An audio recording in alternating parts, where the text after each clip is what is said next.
Então, como sempre faço quando entramos aí em um país, eu trago algumas informações gerais, né? Então, vou passar rapidamente sobre esses slides, só para vocês, vocês depois podem ver com calma. Então, aí nós temos a localização de Moçambique. Sabemos que é o único das 5 ex-colônias que é banhado pelo Oceano Índico, não é, Moçambique? Isso faz toda a diferença, gente, porque ele tem uma relação com a Índia muito forte, inclusive na cultura. Vários romances de autores moçambicanos tem algum personagem indiano. É o caso do Terra Sonâmbula do Mia Couto. Nós temos lá um casal de indianos, né? E inclusive a senhora praticamente não fala o português e ela vive a tentar sintonizar as estações de rádio do seu país. Ok? Bom, aí, gente, uma cena rápida aí dos moçambicanos, né? Os moçambicanos e os angolanos também, eles têm a pele bem escura quando você compara, por exemplo, com os cabo-verdianos, né? Isso tem a ver, gente, com a pouca miscigenação, né? Ou a miscigenação com os brancos. Ok? Então, algumas informações gerais. O país é mais ou menos do tamanho de Mato Grosso. De 200 países, ele ocupa o lugar 35, né? Então, é considerado um país grande. Ou pelo menos médio aí, né? Não é um país pequeno. As várias línguas étnicas, né?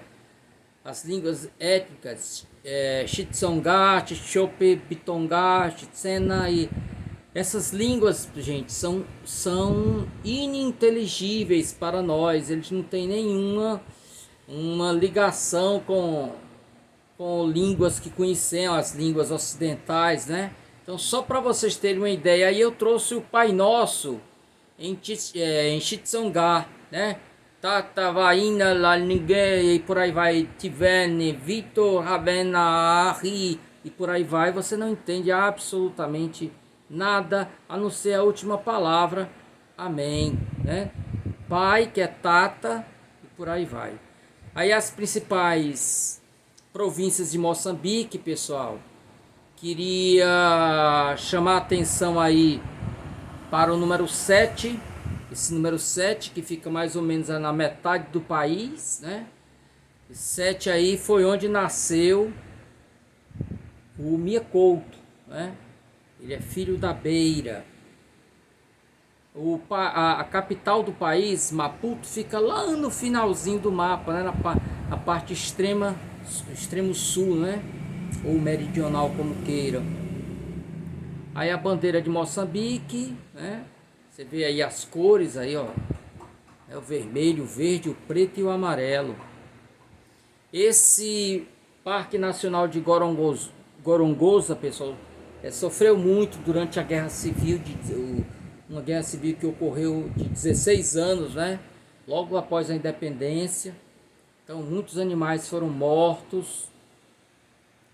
Um pouco aí da história de Moçambique. Eu também não vou me deter, mas para que vocês tenham esse registro.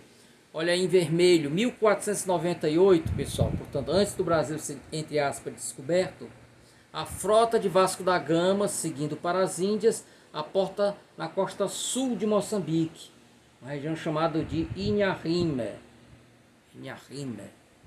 Né? Início do século XVI, os primeiros portugueses chegam a Moçambique. Então, 1500 e pouco. Ok? A criação da Frelimo. A Frelimo foi criada depois do MPLA. O MPLA era o movimento que conduziu a independência em Angola. Ela é de 58. E a Frelimo foi criada em 62. Tanto a MPLA como o Frelimo têm orientação marxista. Então, quando eles ambos venceram o invasor e também os partidos políticos que eram adversários dele, eles instituíram um regime socialista em seus países, tá? A guerra civil, logo depois da independência, ocorre uma guerra civil entre os três principais países, depois a gente vai ver aí, e causou, gente, voltando para cá, ó, de 76 a 92 o país viveu uma terrível guerra civil, também conhecida como Guerra dos 16 anos, né? Ok? Eu falei três eram em Angola, né? Em Moçambique eram dois, Frelimo de um lado e a Renamo do outro. Mais de 1 milhão de mortes, gente, mais de 1 milhão de mortes. Nós estamos falando numa época, hoje são mais de 20 milhões, né? Mas na época aí você tinha um valor considerável, percentualmente falando, da população. Sem falar de outras tantas milhões de pessoas, 4 milhões que fugiram do país. Ok? Isso aqui é o mais importante para nós, pessoal. Então, como eu já falei em relação a Angola, quando nós estamos lidando com a literatura da África, nós não podemos utilizar aqueles termos romantismo, parnasianismo e tal, pelo simples fato de que a literatura desses países já nasce moderna. Elas nascem na segunda metade girando ali em torno da segunda metade do século XX, não é? Logo depois da Segunda Guerra Mundial, que termina em 45. Então, quando elas nascem, elas já nascem modernas, então são todas do modernismo, ok? Então utiliza-se outro critério, o critério cronológico, né? Não apenas cronológicos, mas alguns marcos temporais vão definir cada um desses períodos. Então nós temos a incipiência, praticamente sem literatura, prelúdio, formação, desenvolvimento e consolidação, né? A gente vive hoje um período, inclusive posterior a essa chamada consolidação, né? O nome pode se chamar literatura contemporânea, não é? Então, o primeiro período, praticamente nós não temos literatura, não há livros publicados.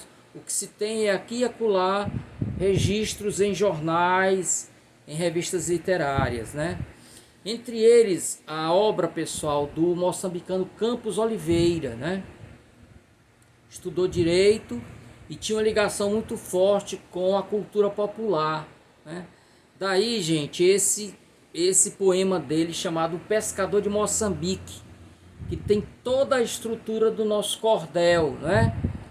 Com exceção que lá são em quadras, né? Aí não tá direitinho dividido para poder caber, mas aí são quadras. Eu nasci em Moçambique, de pais humildes provim, a cor negra que eles tinham é a cor que eu tenho em mim.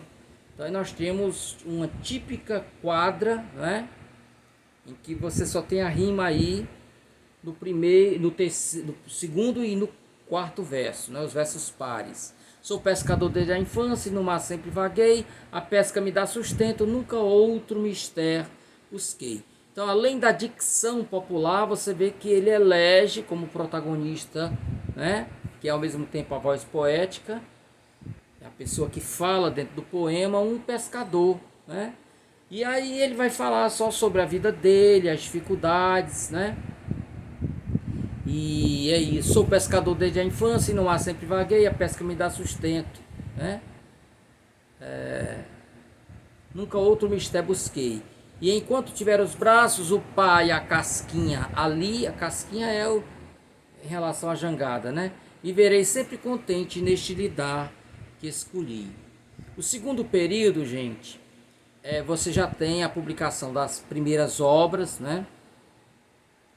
E entre eles se destaca Antônio Rui de Noronha. Eu não vou falar muito sobre ele agora, porque quando nós saímos desses slides introdutórios, nós vamos começar falando sobre ele.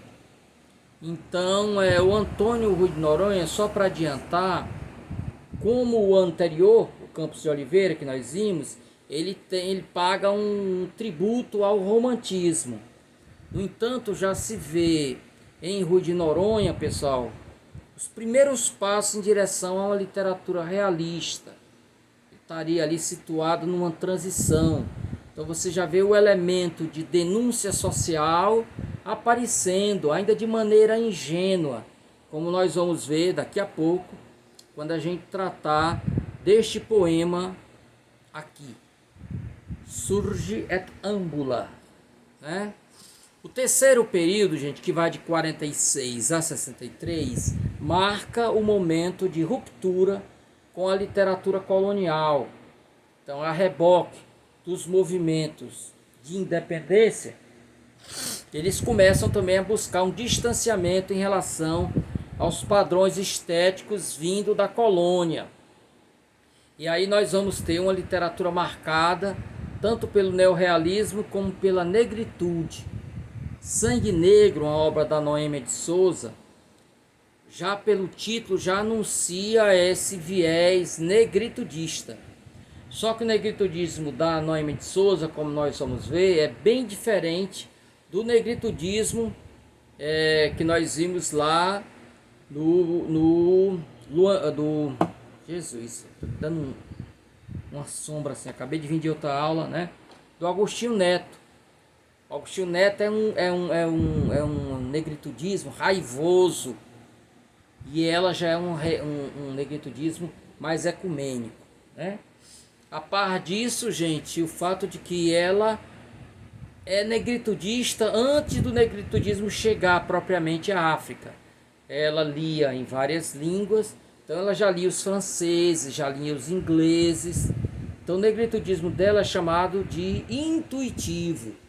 Então ela não veio junto com a corrente, ela antecipa a corrente negritudista. Mas também iremos falar dela mais devagar no momento certo, tá? Então o que eu for falar mais à frente eu já pulo aqui. O quarto período, pessoal, que vai de 64 a 74, coincide com o momento, com as guerras contra o colonizador, né? Em Moçambique começou depois, em Angola começa em 61 e aqui já vai começar 64. Então esta obra, pessoal, nós vamos nos demorar falando dela também. Ela marca exatamente esse momento em que o potencial está prestes a virar ato. Essa pessoa fala tão lindo, potencial e ato. Isso vem lá dos gregos, né, gente? A ideia do potencial, aquilo que a qualquer momento pode sair da inércia, romper a inércia. Então já havia ali, pessoal, uma revolta presa, né? Clamando para virar ação. Então deixar de ser potência e virar ato. Este livro do Luiz Bernardo Roana vai captar esse momento infinitesimal, né? Esse momento aí em que a potência clama para ser ato. Você já percebe nos moçambicanos um desejo de se insurgir, mas as circunstâncias ainda não permitem, tá? Então nós vamos falar desse livro também, Isso é uma Ameaça. Luiz Bernardo Roana escreveu esse único livro, publicado em 64. Em 2014, gente, os 50 anos, né, da publicação do livro, houve congressos no mundo todo celebrando o livro, né, a importância dele. Depois ele publica mais 2 contos, então a obra original recebeu posteriormente mais 2 contos. O quinto período, gente, coincide com esta revista aí, a revista Charrua. Ela representa, gente, para as letras moçambicanas, o que foi nossa Semana de Arte Moderna.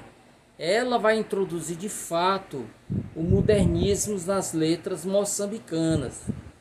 Vai ser através dessa revista que muitos nomes aparecerão, nomes hoje bastante celebrados, como o Mia Couto, né? Ok? vai aparecer nas páginas da charrua. O também White, esqueci o primeiro nome dele, né? Não sei se está aqui, não está.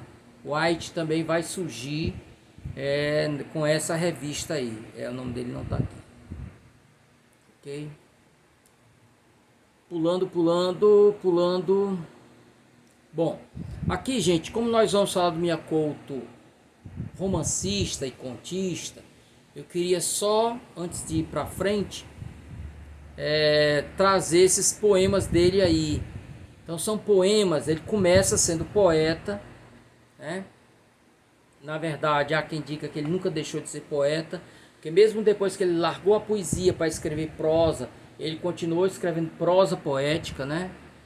Companheiros, quero escrever-me de homens, quero calcar-me de terra, quero ser a estrada marinha que prossegue depois do último caminho. Essa imagem, pessoal, ela vai aparecer no final do Terra Sonâmbula, né? Quero escrever-me de homens, que o ato de escrever algo, pessoal, ela é tomado como metáfora da escrita social, né?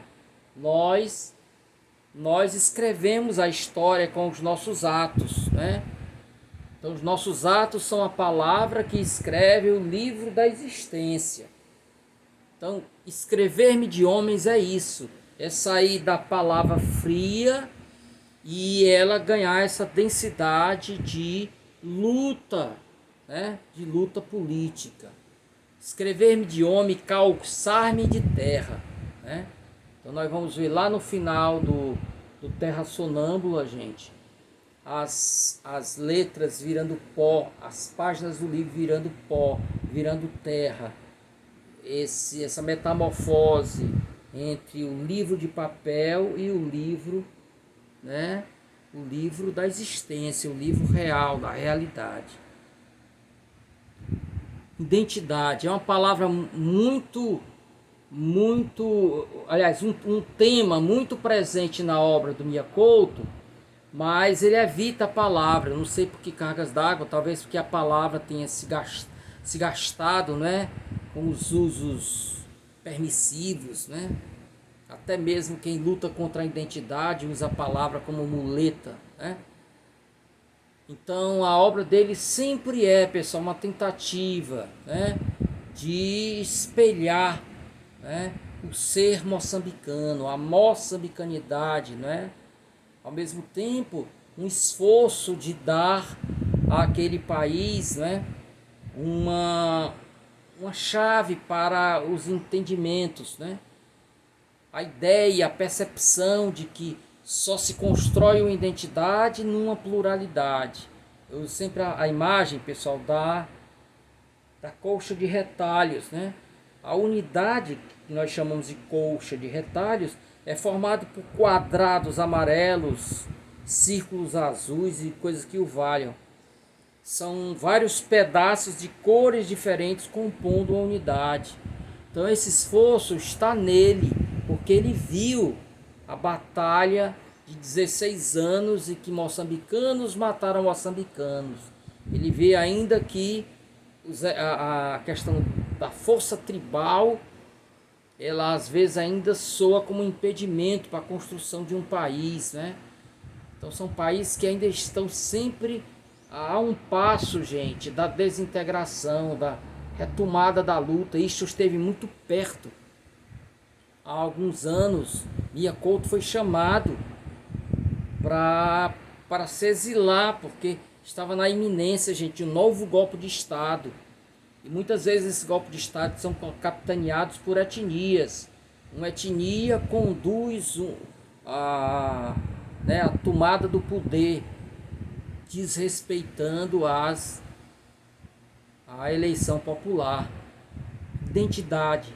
Preciso ser um outro para ser eu mesmo. Sou grão de rocha, sou o vento que a desgasta. Sou pólen sem inseto. Sou areia sustentando o sexo das árvores. Existo onde me desconheço, aguardando pelo meu passado, ansiando a esperança do futuro. No mundo que combato, morro. No mundo porque luto, nasço. Então é um texto denso, aí a gente pode se demorar ficando falando, né? Preciso ser um outro para ser eu mesmo, né? Então você romper a clápsula, né? Que te mantém num egoísmo, num egocentrismo, numa egolatria, para poder participar dessa construção coletiva, né? E em Pepetela tá isso, né, gente? A rejeição ao herói monolítico, ao salvador da pátria, é ao mesmo tempo a celebração do fazer coletivo. Terminou? Acabou. Então, gente, isso aí são apenas uma introdução para vocês entrarem em Moçambique, um passaporte para vocês entrarem em Moçambique, ok?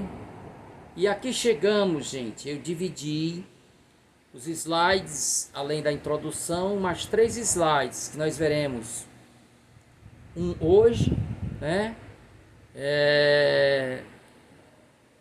Um hoje e amanhã. Nós precisaremos de dois encontros para vencermos o primeiro. Depois teremos um slide sobre a prosa em Moçambique, com ênfase no Bernardo Roana, e depois uma aula só sobre Mia Couto, que mereceria um semestre, né, que mereceria uma disciplina. Mas vamos lá. Então, gente, ao falar da poesia de Moçambique, né, como de qualquer outro país, a gente é assaltado aí por aquele sentimento de injustiça para os que não serão contemplados. Mas é porque não dá para falar de todo mundo. E ficaria muito enfadonho também. Por isso o trabalho que eu passei para vocês investigarem outros personagens, né? Então eu selecionei esses aí. Rui de Noronha, considerado por muitos aquele que dá início à verdadeira literatura moçambicana, né? Aquele que abriu, né, as veredas para os outros virem após ele. Noêmia de Souza, né? Um excelente poeta, muito embora haja detratores que a chamam de espontaneísta. O José Craveirinha, considerado o grande poeta da moçambicanidade, né, o que melhor traduziu essa maneira de ser, né, do moçambicano, envolvendo a questão da língua, né, dos cultos. O Rui Nofli, que faz uma ponte, um diálogo entre a literatura moçambicana e a literatura internacional, principalmente a de língua inglesa. E o Eduardo White, que faleceu muito jovem, pessoal. Acho que foi de câncer, se não me engano, né? O Eduardo White, que é o autor que traz a modernidade, né? Que vai tratar de temas às vezes evitados pelos outros, porque ele já é o poeta, pessoal, da Moçambique Liberta, né? Os fantasmas do colonizador já não mais o afetam, né? Então, quando o país se torna independente, pessoal, ele tem 12 anos de idade, né? Então, ele não viveu esse passado. Então, outro é o olhar dele, outra é a perspectiva. Então, ele já constrói essa poesia liberta dessa visão do colonizador. E ele vai se abrir para falar do amor, em todas as suas vertentes, né? O amor sensual, o amor, pessoal, fraterno, o amor pela pátria, o amor pela escrita. Então esses 4 amores se cruzarão, né, na literatura dele. Então ele fala ao mesmo tempo dos 4, né, num poema só. Mas depois desse introito, vamos a Rui de Noronha, pessoal. Esse poeta, a vida dele, pessoal, pode ser considerada Só um minuto. Deixa o papai trabalhar, meu filho. Meu menino querendo brincar. Então, o Rui de Noronha, pessoal, ele em vida sintetizou, né, essa questão do romantismo. Por quê?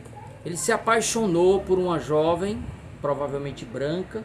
Ela não o quis e ele a amofinou com palavra que meus pais usavam muito, amofinar, né?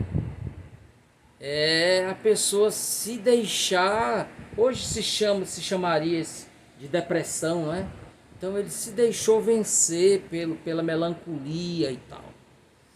Interessante, gente, é que ele não deixou nenhum livro publicado.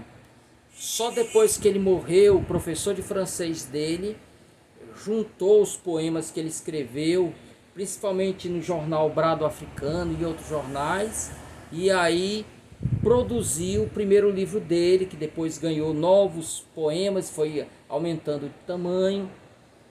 Como ele também era jornalista, foi lançado também um livro com as crônicas que ele escrevia no jornal, né? Então o pai dele era mestiço, né? O pai dele era brahmane, né? Você sabe que na Índia você tem as castas.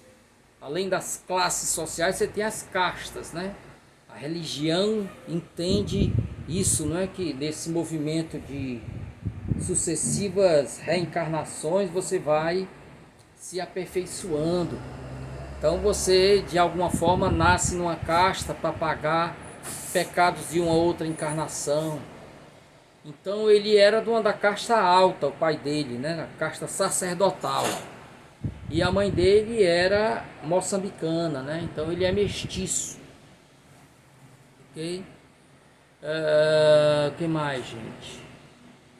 Já resumi bastante. Então, das obras dele, Sonetos de 1946, que foi o livro compilado pelo professor de francês